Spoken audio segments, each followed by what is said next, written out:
Hi అండి, welcome back our channel. ఈరోజు వీడియోలో వచ్చేసి చిన్న విషయం అయితే చేద్దాం అనుకుంటున్నాను. ఎప్పుడు లాభాలు అయితే రావన్నమాట, నష్టాలు కూడా వస్తూ ఉంటాయి.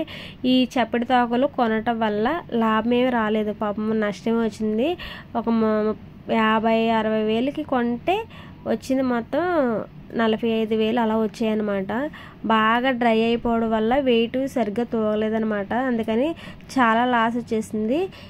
ఎప్పుడు లాభాలే రావండి. ఇలా ఒక్కొక్క సమయంలో రేట్ ఎక్కువగా పడుతుంది, ఒక్కొక్క సమయంలో రేట్ తక్కువగా పడుతుంది. కొందరు అంటారు ఏంటి మొన్న ఈ రేటు కదా అంటారు, కానీ అంతేనండి, మేము కొన్నదాన్ని బట్టి రేట్ చెప్తామన్నమాట. పర్టికులర్గా ఒక రేట్ అనేది ఫిక్స్ అయితే ఉండదు, ఏ రోజు రేటు ఆ రోజే. మనం తక్కువ రేటుకి కొని ఎక్కువ రేటుకి అమ్మడం కరెక్ట్ కాదు కదా. అలాగే ఎక్కువ రేటుకి కొని మనం లాభం కష్టానికి ప్రతిఫలం లేకుండా మనం తక్కువకి అమ్మలేం కదా, అందుకని చెప్పేసి అనమాట. మీరు తప్పుగా అనుకుంటే క్షమించండి.